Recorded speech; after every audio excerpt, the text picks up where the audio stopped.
Okay, got that off. I'm going to replace it. Got the new one. It's been sitting around for quite a while.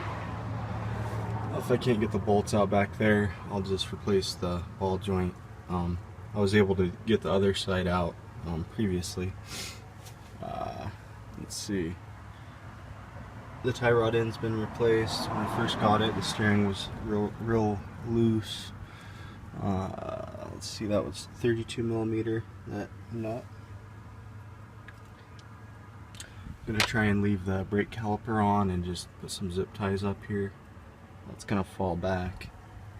This is gonna come out, and then I can kick the axle out, hopefully. So, and that's the piece I need to replace back there. Here's what y'all been waiting for.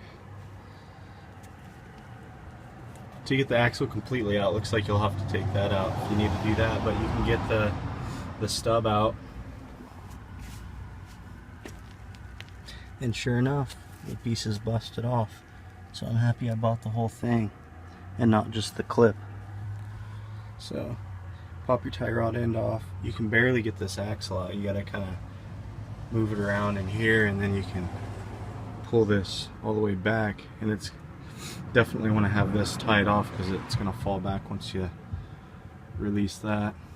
There's enough slack in the brake line here, so yeah, that's fine. And actually this is sitting all the way back now, just on the only thing that's holding it is that bottom ball joint. But yeah,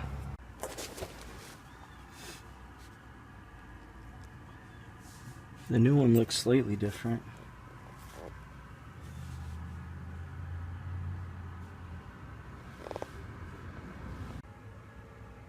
Okay, there's the new one. It was kind of sketchy getting it in there. First you just kind of wiggle it past the bearing, then it kind of falls in.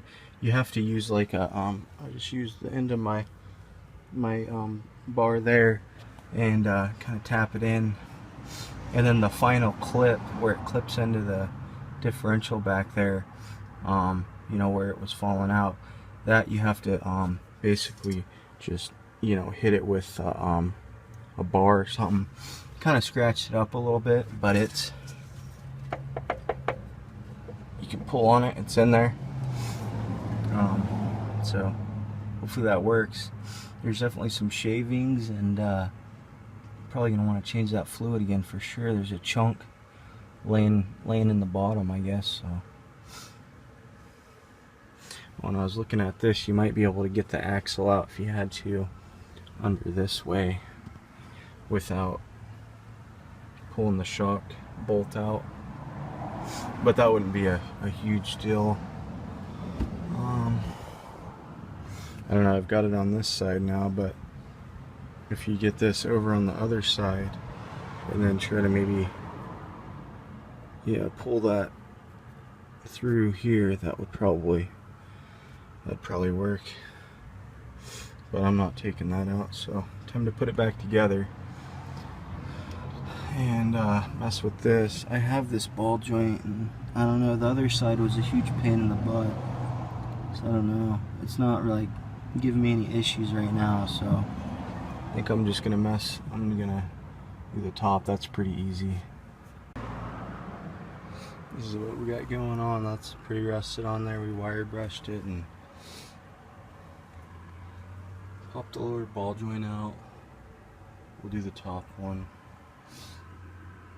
Yep. Wasn't able to get the axle back in there without popping out the lower ball joint.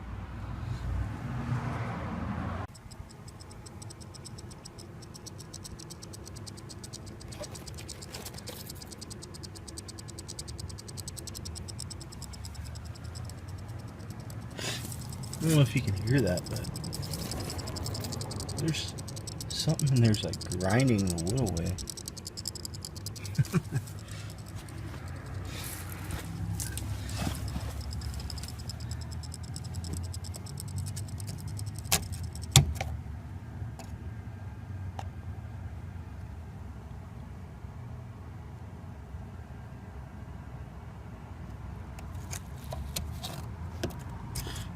heck is it?